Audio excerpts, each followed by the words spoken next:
बिस्मिल्लाहिर्रहमानिर्रहीम, अस्सलाम वालेकुम। मैं सरवत फलीम और आप लोग मेरा यूट्यूब चैनल इस वक्त देख रहे हैं। पाकिस्तान के अंदर अक्सरियत को, खासतौर पे नौजवानों को और इमरान खान साहब के फॉलोअर्स को खासतौर पे आज के दिन का बड़ा शिद्दत से इंतज़ार था, क्योंकि आज 29 नवंबर है और 29 नवंबर की तारीख के ऊपर शायद एक सहाफ़ी अरशद शरीफ साहब, जिन्हें बेईमाना तरीके से कत्ल कर दिया गया, वो भी बड़ी शिद्दत से इंतज़ार कर रहे थे इस दिन का कि 29 नवंबर कब आएगी। फाइनली वो डे आ गया और इस दिन के हवाले से बहुत सारी ऐसी जगह थी। अक्सर हमारे यहाँ जब कोई ईद शबरात का मौका होता है तो हमारे अक्सर सड़कों के अंदर या चौक के ऊपर, चौक चौराहों के ऊपर बहुत ज़्यादा पटाखे फोड़े जाते हैं। आज के दिन भी बहुत सारी ऐसी जगह थी पाकिस्तान, पूरे पाकिस्तान के अंदर, जहाँ पर आज के दिन पटाखे फोड़े गए। कुछ लोगों ने तो कल रात जो है वो चांद रात के तौर पर सेलिब्रेट की और आज अक्सर आपको रेस्टोरेंट्स के अंदर रश नजर आया, सड़कों पर रश नजर आया।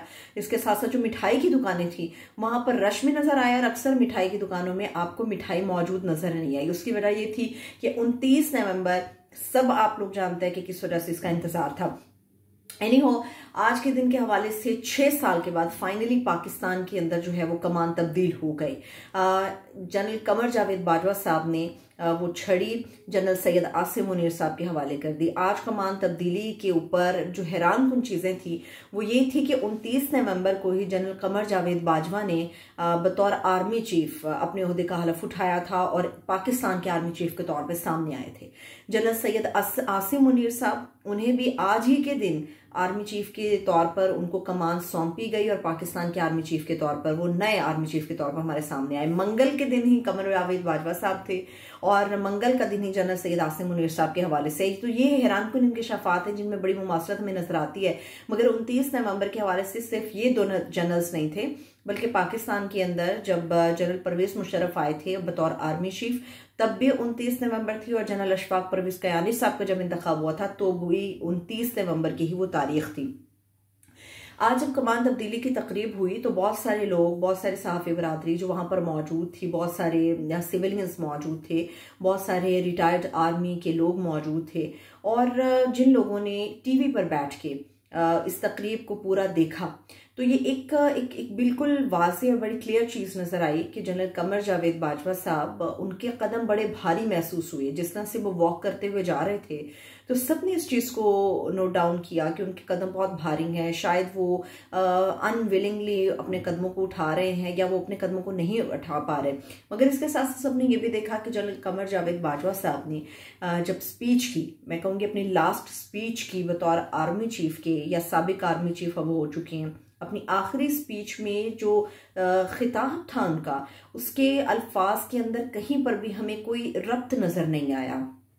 अल्फाज इस तरह से थे कि जुबान से अदा नहीं हो रहे थे।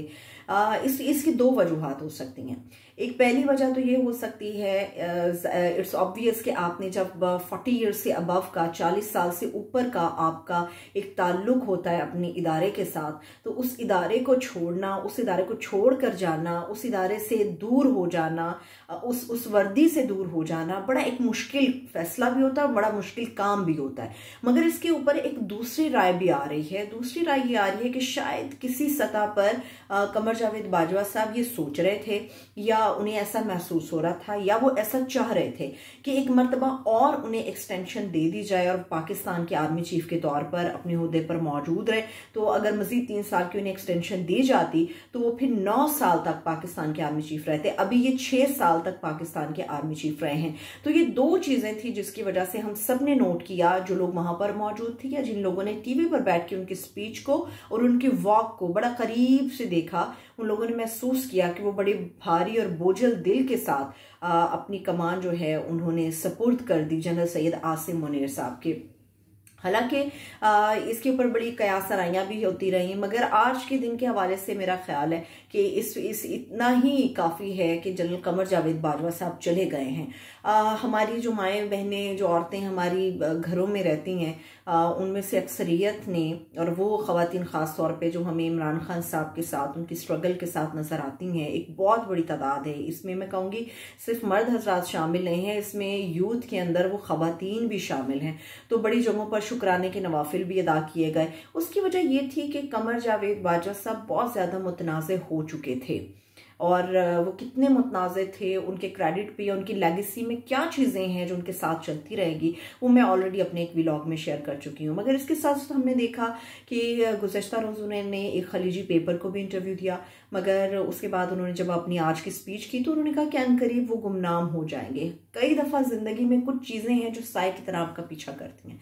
जनरल परवेज़ मुशर्रफ साहब की बहुत सारी चीज़ें होंगी जो उनके क्रेडिट पे जाती हैं, मगर उसमें जो डिसक्रेडिट है उसमें कुछ ऐसे काम हैं जो आज तक उनका पीछा कर रहे हैं। तो शायद गुमनाम होना इतना आसान नहीं है, और ख़ासतौर पे इतने बड़े इदारे को जब आपने लीड किया होता है और उसमें आपके कुछ कंट्रोवर्शियल चीज़ें होती हैं जिसके ऊपर कोई आप बेहतर जवाब नहीं दे पा रहे होते, तो मेरा ख्याल ये इतना आसान काम नहीं था। एनी हो, अब तहरीक इंसाफ की तरफ से इमरान खान साहब ने जो मास्टर स्ट्रोक खेला, मैं इसलिए कहूँगी क्योंकि उसमें एक ही पॉइंट है, वो ये कि इस्टेब्लिशमेंट की चेंज, जब उन्होंने कहा कि कमांड चेंज हो जाएगी उसके बाद हम असम्बली तहलील करने के हवाले से फैसला लेकर सामने आ जाएंगे। हालांकि मौजूदा गवर्नमेंट कई बार उन्हें कह चुकी थी कि आप असम्बलियां तहलील करें जहां पे आपकी गवर्नमेंट है, तो हम इलेक्शन की तरफ चले जाएंगे। तो अब चूंकि चेंज ऑफ कमांड हो चुकी हुई है तो पाकिस्तान तहरीक इंसाफ के लिए रास्ते बहुत ज्यादा हमवार हो चुके हैं। और इमरान खान साहब के बारे में जो ये कहते हैं कि खान साहब का दी एंड हो गया है, तो मैं हमेशा कह रही हूँ, मैं पिछले कई दिन से बार बार ये बात कर रही हूँ कि इमरान खान ने तो अभी पार्टी शुरू की है, उनके मुखालिफिन का दी एंड हो चुका है। अपना बहुत सा ख्याल रखिए, मुझे इजाजत दीजिए, खुदा हाफिज।